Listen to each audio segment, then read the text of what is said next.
Salut! T'as envie de faire ta part pour les changements climatiques, puis t'as décidé de t'acheter une superbe voiture électrique? Bravo!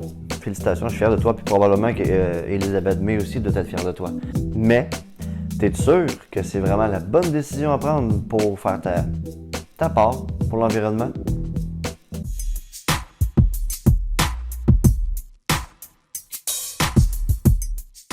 Premièrement, mon nom c'est Mario de Ecofinance et aujourd'hui justement on va utiliser un peu plus la partie éco de ma chaîne étant donné que je ne l'avais jamais faite, puis on va parler d'écologie et on va évaluer, voir si un auto électrique est vraiment si écologique, particulièrement au Québec.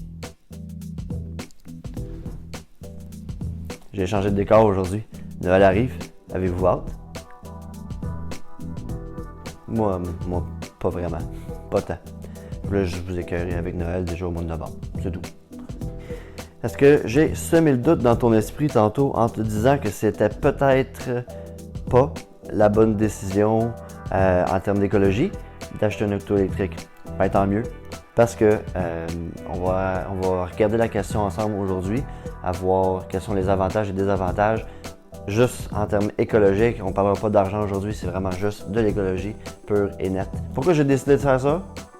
Parce que dans mon bureau, étant donné que je suis représentant des ventes, j'ai beaucoup de clients qui viennent me voir et me disent « Bon, mais je veux acheter un auto électrique, j'ai envie de faire ma part pour l'environnement, j'ai décidé de scraper mon char à gaz, c'est fini, moi je deviens vert. » Puis pour ces personnes-là, vraiment, chapeau. De faire le saut du gaz à l'électrique, c'est une très bonne chose. C'est un très bon minding, on va dire, parce que ça fait juste prouver la volonté des gens de vouloir faire leur part. Mais malheureusement, présentement, des véhicules électriques, c'est pas aussi écologique qu'on le pense. Et je vais vous expliquer pourquoi. En 2017, la vente d'autos électriques a monté à 1,1 million. Ce qui est quand même énorme, mais ce qui n'est pas une grosse part du marché, mais tout de même. Pour 2025, on prévoit 10 fois plus que ça, donc à peu près 10 à 11 millions de véhicules électriques vendus. Et pour 2030, on augmente ce chiffre-là à 30 fois, donc pratiquement 30 millions de véhicules électriques vendus, ce qui commence à faire pas mal. Il y a plusieurs pays présentement qui sont en train de faire le virage vert. Ce qui est une excellente chose. Notamment la France, d'ici 2040, veulent abolir tout ce qui est produit du pétrole et charbon. La Grande-Bretagne, la Chine et l'Inde aussi. Pourquoi je mets un accent sur la Chine et l'Inde? Parce que c'est des pays qui ont des gros problèmes de pollution, de smog. Donc c'est leur manière de combattre les gaz à effet de serre, les CO2.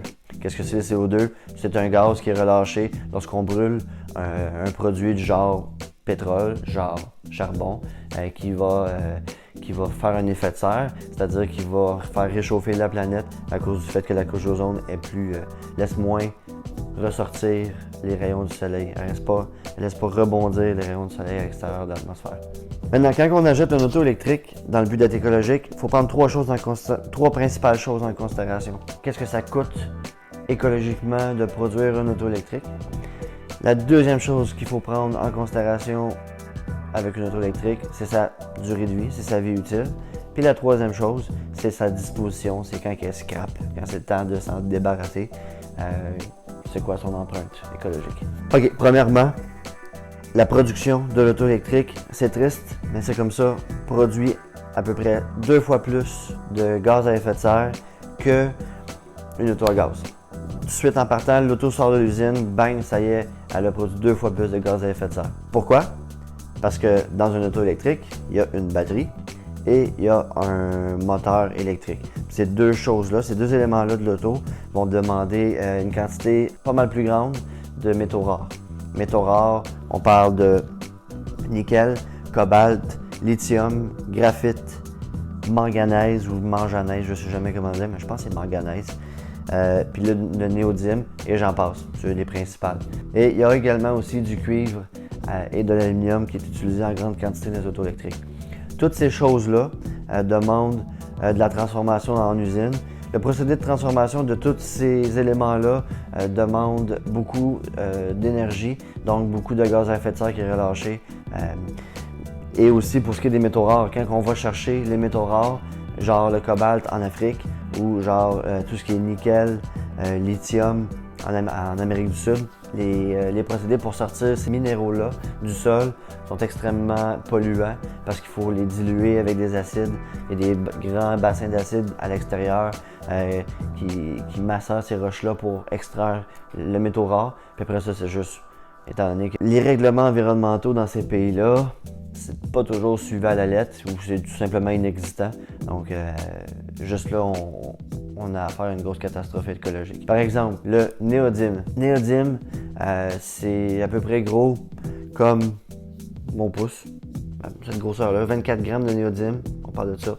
Dans un véhicule électrique, à peu près, normalement, on peut en retrouver jusqu'à 4 kg de ce métaux-là. Puis pour 4 kg de ce métaux-là, il faut extraire 91 tonnes de roches qu'on transforme pour devenir le métaux. 91 tonnes, c'est 13 éléphants. Ça prend des machines pour aller extraire ces roches-là, les transformer. Ça crée pas mal de gaz à effet de serre. La partie un peu plus triste, c'est que pour ce qui est du cobalt, c'est extrait au Congo, en Afrique. Puis c'est souvent les travailleurs qui s'en occupent, c'est souvent des enfants qui travaillent dans des conditions pas très intéressantes et même, je dirais même plutôt pitoyables. OK, maintenant pour ce qui est de la vie utile de l'auto. La vie utile de l'auto, d'un auto électrique, on l'a dit, je l'ai dit juste un petit peu plus tôt. Quand un véhicule à gaz sort de l'usine, il a déjà fait un peu moins de gaz à effet de serre de par sa production. Mais là, toute sa vie durante va consommer du gaz, puis quand même pas mal. L'auto électrique, lui, pouf, il arrête tout de suite. En sortant de l'usine, il ne produit plus de gaz à effet de serre.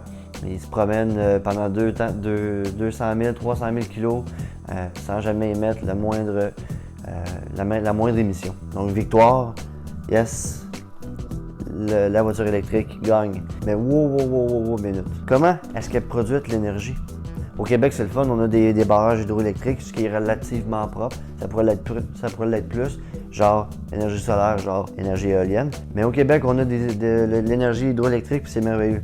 Mais regarde des pays comme les États-Unis, où est-ce que la Tesla est née d'ailleurs. Aux États-Unis, encore aujourd'hui, à l'heure qu'on parle, à peu près 60% de leur consommation d'électricité provient des usines à charbon ou à gaz. C'est quelque chose qu'on ne s'imagine pas en 2019, que des usines qui produisent de l'électricité marchent au charbon. Ça, c'est pas juste les États-Unis. Il y a l'Allemagne, il y a la Chine. La Chine, c'est les pires. Il y a l'Inde. Il y a plein de pays qui marchent encore au charbon. Il y a des pays comme la France, plusieurs pays en Europe qui fonctionnent avec le nucléaire, relativement propre. C'est propre, ça ne produit pas de gaz à effet de serre. Les déchets radioactifs sont plus durs à disposer, mais ça, c'est une autre histoire. Si tu conduis au Québec un auto électrique et que ton électricité est produite par l'hydroélectricité, ben écoute, c'est écologique.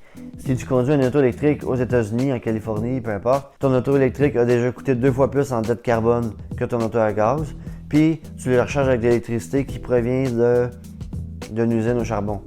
Donc, c'est juste déplacer le problème.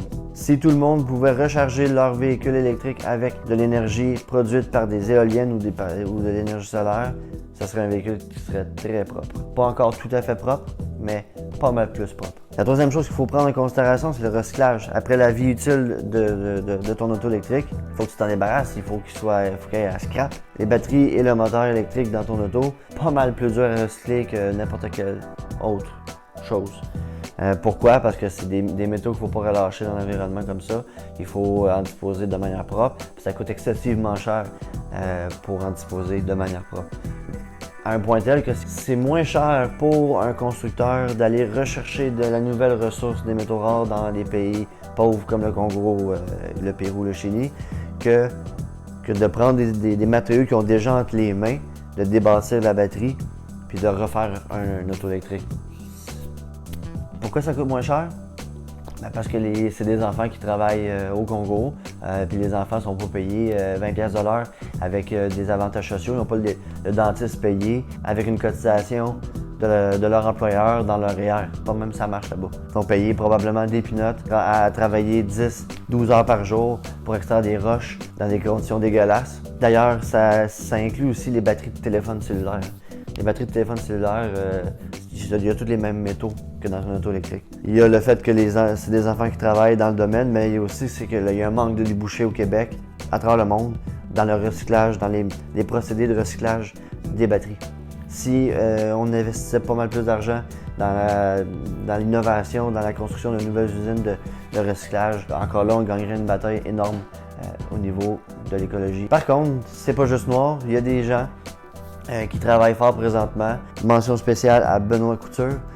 Benoît Couture, lui, est en train de mettre sur pied une entreprise qui va s'occuper de ce genre de dispositions-là.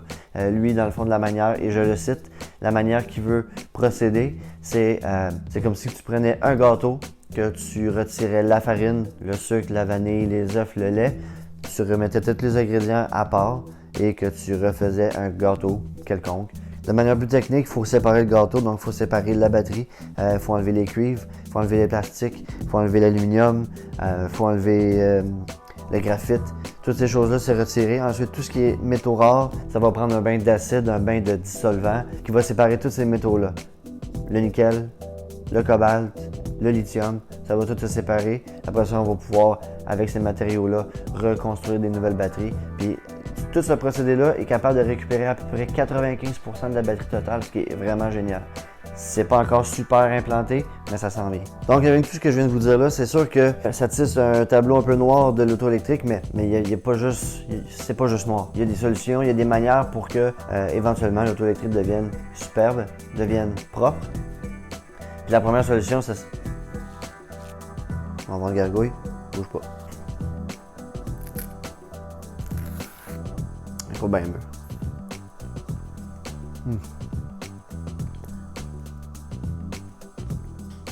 Il est vraiment beau, ça.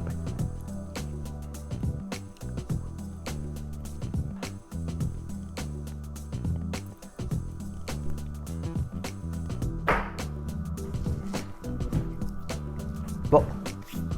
Ce que je disais. Ah ouais, les solutions. Première solution. Investir dans le développement de l'énergie renouvelable. Ça fait mal, ça. Le gouvernement n'a pas de l'air à aller dans ce sens-là pour les prochaines années. Malgré qu'au Québec, on est quand même les bons élèves mondialement avec notre énergie électrique. Ça pourrait être mieux, mais si des pays comme la Chine, les États-Unis, l'Allemagne, l'Inde, tous ces pays-là investissaient dans de l'énergie propre, ça serait une solution vraiment viable. Deuxième solution, il faut trouver des manières de recycler nos batteries de manière propre, puis d'en produire aussi de manière propre. Il faut trouver une manière de faire la construction de nos batteries sans polluer.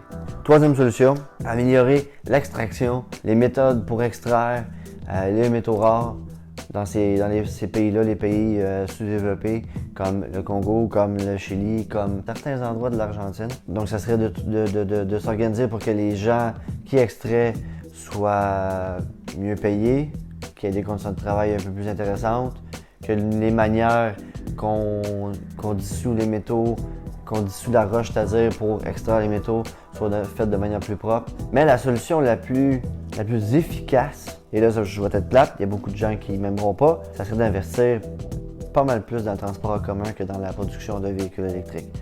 La solution à long terme, c'est ça. Moins il y a de gens sur le réseau, mieux c'est.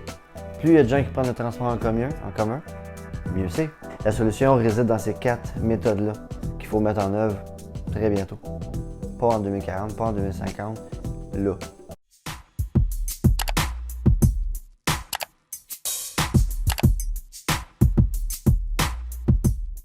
Voilà, c'est tout pour moi. J'espère que je vous ai pas trop ennuyé avec mes histoires d'écologie. Si tu veux m'aider, tu le sais, tu connais la chanson, mets un like, allume la cloche en bas et active tes notifications et inscris-toi. Toutes ces choses-là m'aident et m'encouragent à continuer à faire des petites vidéos pour vous, les amis. Sur ce, je vous souhaite une très bonne semaine et j'ai bien hâte de vous revoir la semaine prochaine.